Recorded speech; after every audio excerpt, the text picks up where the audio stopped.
Hello दोस्तों, नमस्कार। एक बार फिर से हमारे चैनल में आपका बहुत बहुत स्वागत है। दोस्तों, आज हम इंग्लिश में समानार्थी शब्द जिसको सिनोनिम्स कहते हैं पढ़ने वाले हैं। तो आइए शुरू करते हैं। सबसे पहले क्वेश्चन लेते हैं। In each of the following question choose the option that is most appropriate synonyms of the given word. यहाँ पे एक वर्ड दिया हुआ है जिसके 4 ऑप्शन दिए हुए हैं। आपको उसका बेस्ट सिनोनिम्स चूज करना है। तो आइए शुरू करते हैं। पहला क्वेश्चन लेते हैं।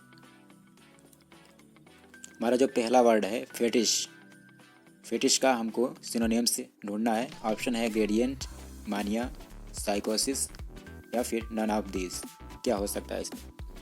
दोस्तों, फेटिश का क्या मतलब होता है? फेटिश का मतलब होता है पागलपन या फिर अंधश्रद्धा, एक तरह से कह सकते हैं।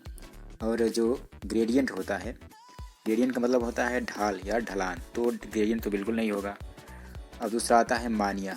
मानिया का मतलब होता है उन्माद, ये भी एक तरह से पागलपन ही होता है।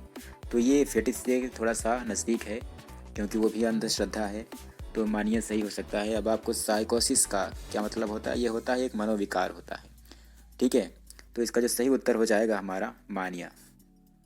मानिया इसका जो सही उत्तर हो जाएगा ऑप्शन नंबर बी, फेटिश का सिनोनिम्स। ठीक है, अब हम अपना अगला वर्ड लेते हैं। हमारा दूसरा वर्ड है एंटीपैथी।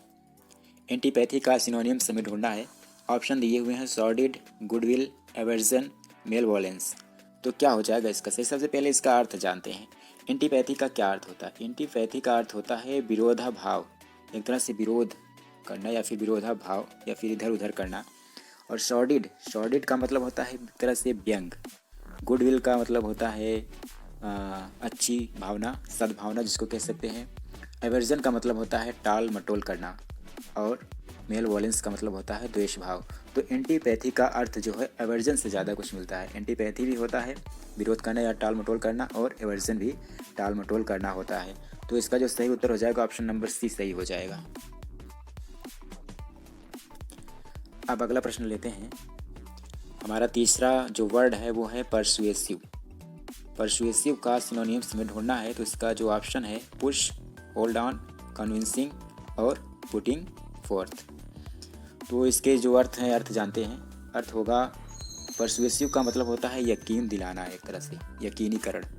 और पुश का मतलब होता है धक्का देना। होल्ड डाउन का मतलब होता है रुकना। कन्विंसिंग का मतलब होता है विश्वस्त करना। जी हाँ, कन्विंसिंग जो है परसुएसिव से मिलता जुलता है। परसुएसिव का मतलब होता है यकीन दिलाना और कन्विंसिंग का मतलब होता है विश्वस्त करना यानी यकीन दिलाना। और पुटिंग फोर्थ का जो मतलब होता है वो होता है एक तरह से सामने रखना। तो इसका जो सही उत्तर हो जाएगा ऑप्शन नंबर सी हो जाएगा, परसुएसिव का सिनोनिम्स कन्विंसिंग। ठीक है, अब हम अपना चौथा वर्ड लेते हैं।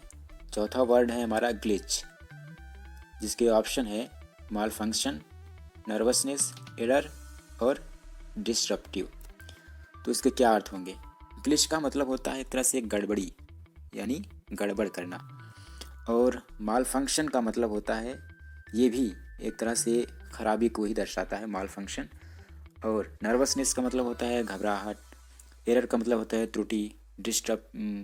डिसरप्टिव का मतलब होता है एक तरह से बाधित करना। तो इसका जो सही उत्तर हो जाए, ग्लिच का जो शब्द इसका अर्थ मिलता है माल फंक्शन से ज़्यादा मिलता है। तो इसका जो सही उत्तर हो जाएगा ग्लिच का समानार्थी शब्द यानी सिनोनिम्स हो जाएगा माल फंक्शन।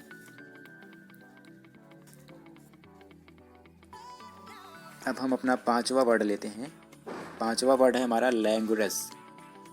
इसके जो ऑप्शन है विगोरस, वाइटल, लिथार्जिक और स्पिरिटेड। तो इसके क्या अर्थ होंगे? लैंगुरस का जो अर्थ होगा एक तरह से लेजी, आलसी। आलसी, लैंगुरस का मतलब होता है आलसी। और जो हमारा ऑप्शन पहला है विगोरस का मतलब होता है एक तरह से फुर्तीला, जोरदार। तो ये तो बिल्कुल नहीं होगा। ठीक है, पहला ऑप्शन तो नहीं होगा। वाइटल का मतलब क्या होता है? वाइटल का मतलब होता है एक तरह से इम्पॉर्टेंट, महत्वपूर्ण। तो ये भी नहीं होगा, ये भी नहीं होगा, ये भी नहीं होगा। अब है ऑप्शन नंबर 3 लेथार्जिक। लेथार्जिक का मतलब होता है सुस्त। जी हाँ, सुस्त, यही जो है काफ़ी मिलता जुलता है क्योंकि लैंग्वेज का मतलब भी होता है आलस्य और लेथार्जिक का मतलब होता है सुस्त एक तरह से। तो ये आपका सही उत्तर हो जाएगा। और जो हमारा ऑप्शन नंबर डी है, इसका स्पिरिटेड का मतलब होता है एक तरह से उत्साही। तो ये तो बिल्कुल भी नहीं होगा। तो ठीक है, आपका जो सही उत्तर हो जाएगा वो हो जाएगा लेथार्जिक, ऑप्शन नंबर सी। अब हम अगला प्रश्न लेते हैं। अगला हमारा शब्द है वर्ड फ्लिकर। फ्लिकर 4 ऑप्शन दिए हुए हैं, ग्लो, ग्लिमर, एक्सहिबिट और शाइन ब्रिलियंटली। तो फ्लिकर का क्या मतलब होता है? फ्लिकर का मतलब होता है झिलमिलाना, ग्लो का मतलब होता है चमक, और ग्लिमर, ग्लिमर का मतलब होता है चकाचौंध करना। एक्सहिबिट का मतलब होता है एक्सहिबिट का एक तरह से क्या मतलब हो जाएगा, इसको खोजना पड़ेगा, इसको मुझे भी मालूम नहीं है। तो शाइन ब्रिलियंटली का मतलब होता है शानदार ढंग से चमकना। तो यहाँ पे फ्लिकर का जो शब्द है वो ग्लिमर से मिल रहा है। चकाचौंध करना होता है ग्लिमर का मतलब, और फ्लिकर का मतलब होता है झिलमिलाना। तो इसका जो सही उत्तर हो जाएगा ऑप्शन नंबर बी, ग्लिमर। अब हम अगला वर्ड लेते हैं। अगला हमारा वर्ड है फाइट। फाइट का क्या मतलब होता है सब जानते हैं, लड़ाई करना। तो ये तो सही सरल है, ऑप्शन है बैटल, एंगर, फॉल्स, नोटोरियस। इसका सही उत्तर सीधा सीधे दिख रहा है, ये हो जाएगा बैटल। बैटल का भी होता है मतलब युद्ध यानी लड़ाई, और एंगर तो आप जानते हैं गुस्सा होता है, फॉल्स झूठा होता है, नोटोरियस मतलब होता है कुख्यात होता है। तो इसका जो सही उत्तर हो जाएगा बैटल। तो आइए हम अपना अगला वर्ड लेते हैं। हमारा अगला वर्ड है एपोकैलिप्स। 4 ऑप्शन दिए हुए हैं, catastrophe, construction, saviour and demolition. तो एपोकैलिप्स का क्या मतलब होता है? सबसे पहले तो अर्थ जानना जरूरी है। एपोकैलिप्स का मतलब होता है सर्वनाश, एक तरह से कयामत जिसको बोल सकते हैं।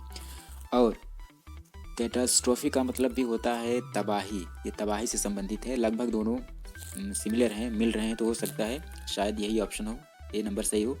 फिर भी हम अर्थ जान लेते हैं बाकी का। कंस्ट्रक्शन का मतलब होता है निर्माण, सब जानते हैं। सेवियर का मतलब होता है एक तरह से बचाने वाला। डिमोलिशन का मतलब होता है विध्वंस, विध्वंसकारी या विध्वंस बोल सकते हैं। तो इसका जो ऑप्शन नंबर ए हो जाएगा वो ज़्यादा करीब है, तो यही सही माना जाएगा। ठीक है, एपोकैलिप्स का जो सिनोनिम्स होगा वो हो जाएगा कैटास्ट्रॉफी। अगला हमारा वर्ड है इनफ्लक्स। इनफ्लक्स ऑप्शन है storm, arrival, evasion, none of these. क्या मतलब हो जाएगा इसका? इनफ्लक्स का सिनोनिम्स क्या हो जाएगा? सबसे पहले अर्थ जानते हैं। इनफ्लक्स का मतलब होता है एक तरह से अंतः प्रवेश, कहीं प्रवेश करना। ठीक है, प्रवेश से संबंधित है, इसको मान लीजिए।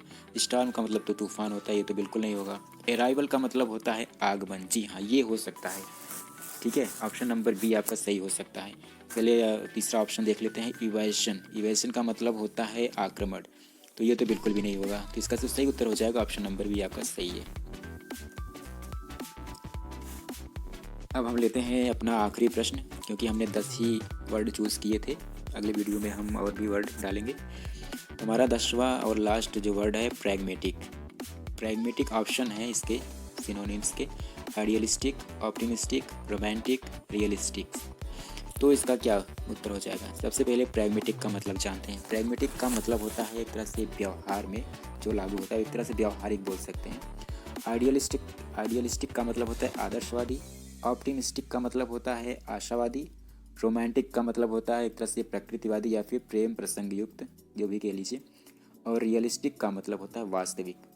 ठीक है, इसका जो सही उत्तर मिल रहा है हमारा, इसका रियलिस्टिक से मिल रहा है। व्यवहार और वास्तविकता दोनों मिलते जुलते हैं, दोनों एक ही को कहते हैं। तो इसका जो सही उत्तर हो जाएगा ऑप्शन नंबर डी हो जाएगा, रियलिस्टिक। प्रैग्मेटिक का सिनोनिम्स हो जाएगा रियलिस्टिक।